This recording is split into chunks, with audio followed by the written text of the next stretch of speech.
Have you ever watched a game of football and see how the player maneuver their way to touchdown?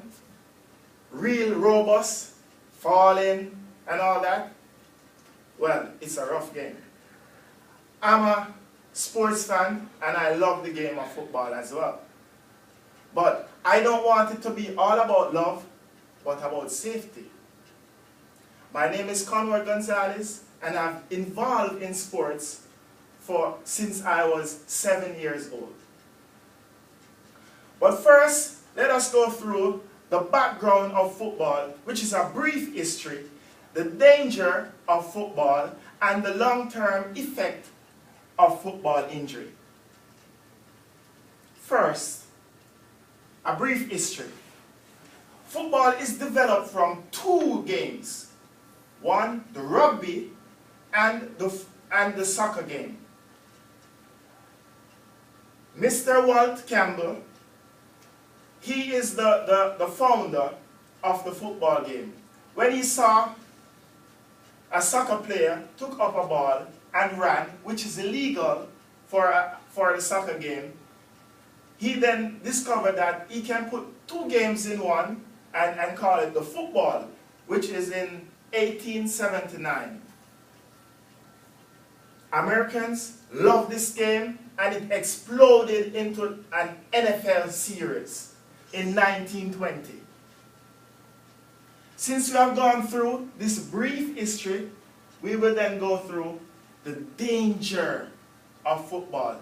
I know there's going to be mixed feelings because it's a game that we love. But don't let it be all about feelings, but really about safety. First, statistics shows that football is the leading cause of sport-related injury. And a number of cases where the football-related injury caused high school students to be hurt and be disabled at a single digit. And it's increasing.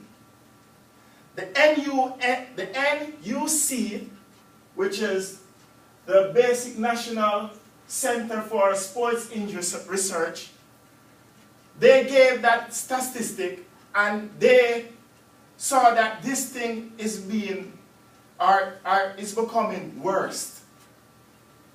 Another statistic is, and this is coming from an hospital, the Research Institute of National Children's Hospital estimate about 5.2 million children are injured because of this sport.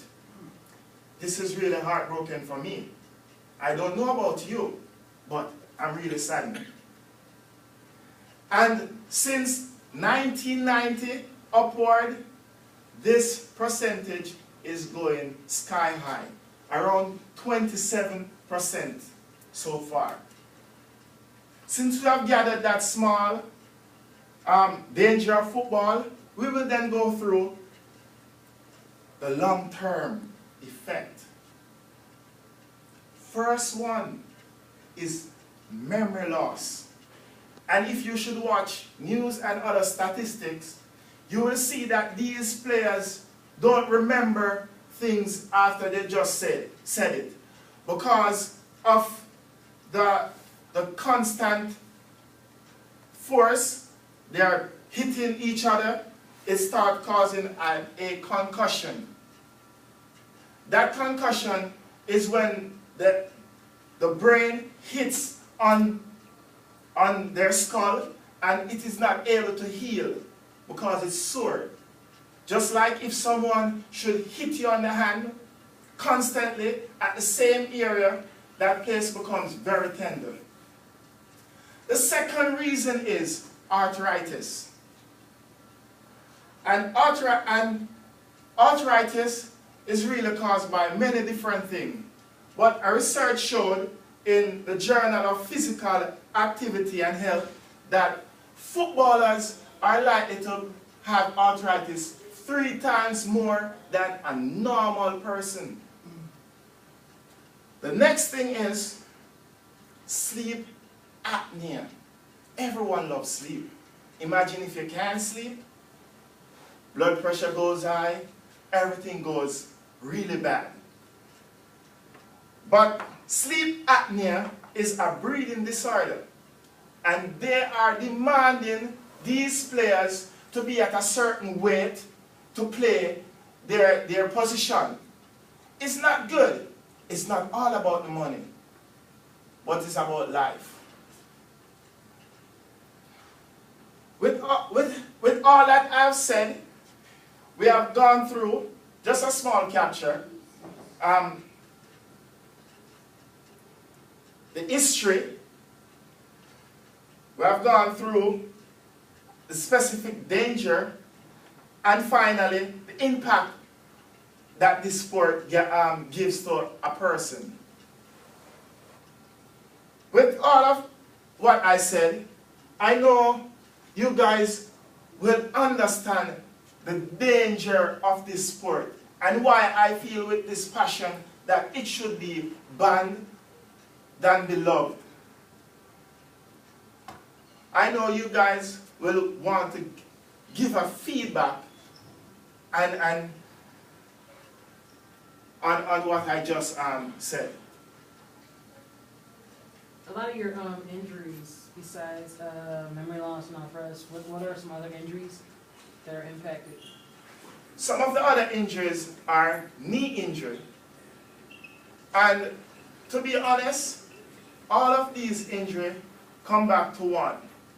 Even with the sleep disorder, if you're getting that concussion, you'll end up with headaches and more.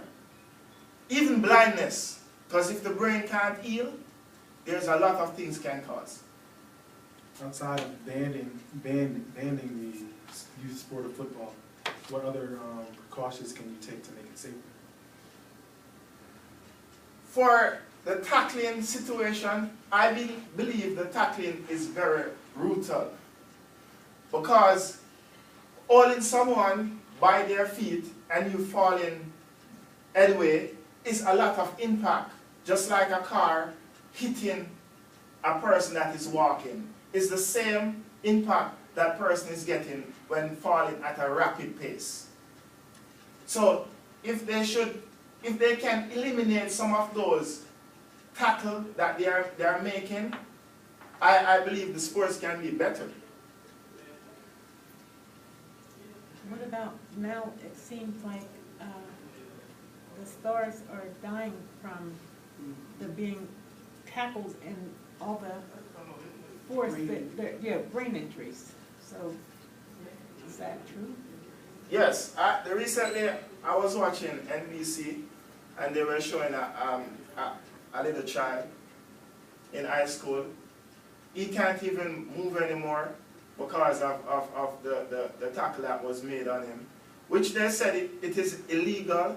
But to be honest, when you're on a opposite team, the opposite team is just looking on winning more than to secure another human being. One of the things that I've noticed is that younger and younger players in the NFL are committing suicide or homicides. And just on listening to what you said, it sounds like because of this, because they're young players, you know, they're not the seasoned veterans, because of this tackling all the way up from youth football, that brain has been jarred way too much. I mean, you have football players that are just killing themselves and there's no apparent reason. I mean, this contract was just signed, or they just got married, and then they're killing themselves or killing somebody else. So I think that what you're telling us sounds right on target with youth football. And the equipment is not that great in youth sports. It's just basically for show. It doesn't really protect. That's true. So it's not all about money. You know, to lose your loved one and to see your loved one in a critical situation is really heartbroken. I can't imagine my son being injured by a sport. You know, it would be really heartbroken for me and my family.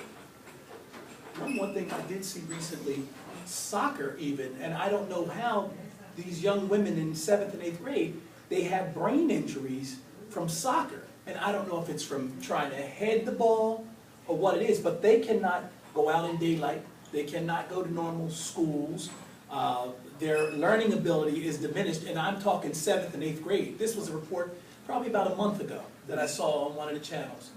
You made that when I saw the same thing, and one of the You did things, see it? one of the things I mentioned in the same line of football, that heading the ball can cause concussions. Yes. You know, because the velocity of the ball, because you're meeting two objects going in, I'm almost at the same pace, hitting one another. So as you mentioned, concussions are hitting the wall, hitting the wall with the skull and bouncing back and forward, through the fluid. Thank you very much, guys, for listening. I appreciate it.